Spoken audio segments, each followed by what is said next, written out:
The prospect of yet another government shutdown threat. Republican Congressman Joe Walsh of Illinois joins us here. Congressman, good to have you with us. December 16th is the deadline. I have to tell you, that's uncomfortably close for a Congress and a Senate and a president who seem not to agree on much. What do you think the prospects are? It doesn't seem like a coincidence, does it, Lou? You know, look, we've been prepared for a few months here that a big pile of something was coming at us late this year. You featured the president a moment ago. Look, he's been campaigning all year. I don't think much of Capitol Hill is taking him seriously.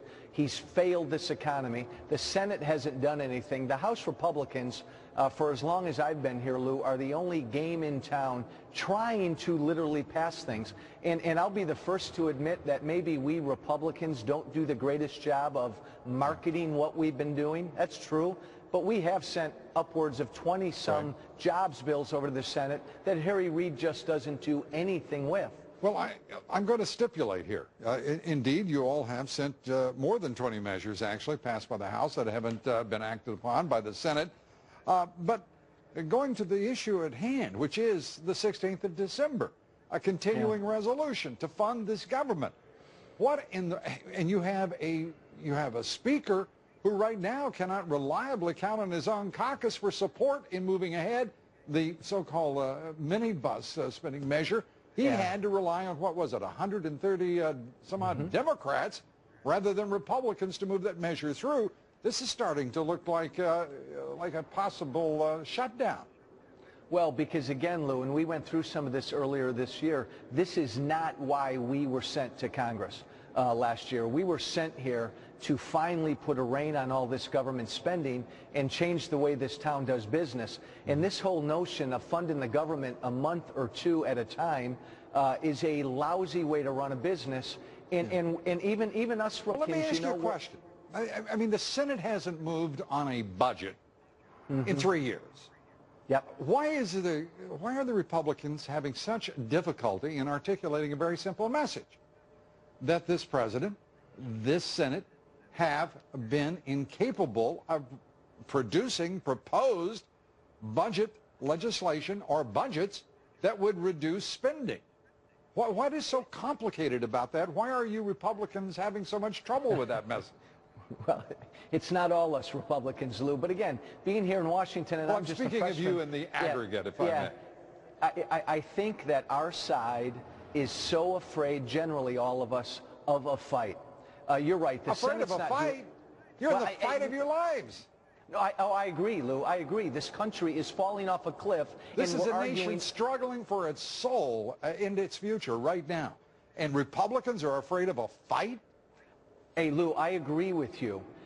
There's such a bias in this town to just continue to get things done. Look, you're right. We are losing the soul of this country. This president is out to lunch. The Senate and Harry Reid stopped working. We ought to look at the American people, and because they get it. Look, I don't think the American people are upset with Washington because we're not getting along. I think they're upset with Washington because we're suffocating the rest of the economy. And we Republicans have to be willing to be willing to go to the American people. Congressman, you can't even agree amongst yourselves on how to take your heels as you know, because you are complicit spenders in all of this, irrespective of the fact that you individually as congressmen may resist a greater spending, but you are the guys who signed off as a party on the 2011 budget after all of the acrimony and, in fact, raise spending. The 2012 budget passed with no effect whatsoever. It's a silly little piece of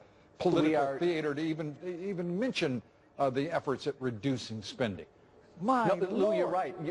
You're right, Lou, which is why me and a number of my colleagues have held firm and said, no, let's have this fight, because I think the American people would welcome the fight. Okay, again, let's talk about your dilemma, though, Congressman, and that is today, as you know, on Wall Street, celebration that the Federal Reserve, that monetary policy in coordination with the central banks of 5 other nations, well, the European Central Bank and 4 other nations, actually did something positive to coordinate monetary policy. We're not saying anything approaching that on fiscal policy, not even within the Republican caucus. No, Lou, because again, that's why this is such a historic moment. The divisions here are so stark.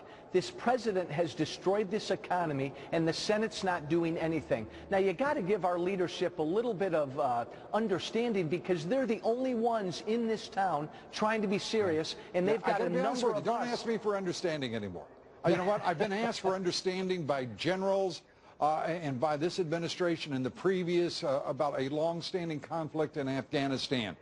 When I hear somebody ask me for understanding and patience as one of 300 million citizens in this country, I get a little nervous, because it's always coming from the federal government in some form about why they can't do their jobs.